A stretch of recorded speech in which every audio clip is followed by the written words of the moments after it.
D'autre part, il y a des très beaux haïkus, on va en parler en évoquant Basho, qui est vraiment le maître du genre. Il peut y avoir des haïkus absolument désastreux également, et il peut y avoir des haïkus qui procèdent de clins d'œil tout à fait conventionnels.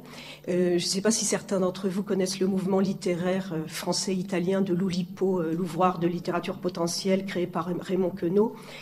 Parmi les poètes de l'Oulipo qui existent encore, un s'appelle Hervé Le Tellier, et il a écrit un jour un haïku qu'il intitule « Haïkuku la praline », et qui donne ça mon petit garçon, tu es mon petit garçon, mon petit garçon.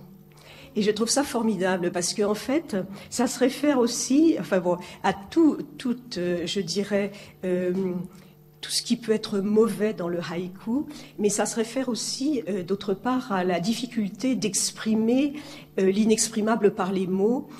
Pour passer dans le domaine japonais, on a longtemps attribué à Basho un poème qui est très très simple, donc qui est un haïku, et qui parle de Matsushima. Matsushima est une des plus belles îles japonaises qui se trouve au nord-est de l'île principale de Honshu.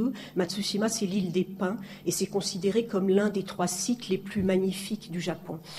Quand Basho, à la fin de sa vie, a voyagé vers le nord, vous savez, c'est relaté dans cet ouvrage qui a été traduit par le titre La sente étroite du bout du monde, Okuno Hosomichi. En fait, il monte vers le nord-est du Japon et vers Matsushima.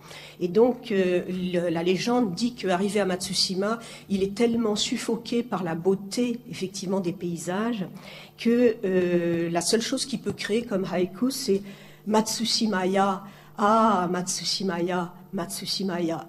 C'est-à-dire qu'on reste complètement bouche bée devant la beauté de ce site et il ne peut que répéter ah Matsushima, Matsushima, Matsushima. Bon, en réalité, c'est un poète du XVIIIe siècle qui a créé ce haïku, mais on l'a longtemps attribué à Basho.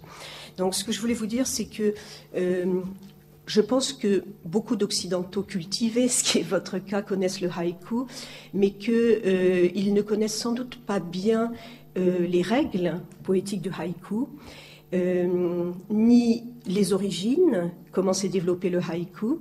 Et je vais essayer de vous donner un certain nombre de petites informations sur la question. J'ai lu sur un site internet, ce qui m'a beaucoup étonné, mais c'était une question d'un internaute. Est-ce que haïku, c'est le pluriel de haikai? Donc déjà, il va falloir qu'on voit l'étymologie du terme parce que c'est un peu plus compliqué que ça, d'autant plus que dans la langue japonaise, notamment classique, mais même maintenant, il n'y a pas comme chez nous de marque du singulier ou du pluriel. C'est-à-dire que par exemple, quand on parle de la grenouille qui saute dans l'étang, en fait, quand on lit le texte en japonais, on pourrait aussi bien imaginer qu'il s'agit de plusieurs grenouilles. Hein. Donc voilà.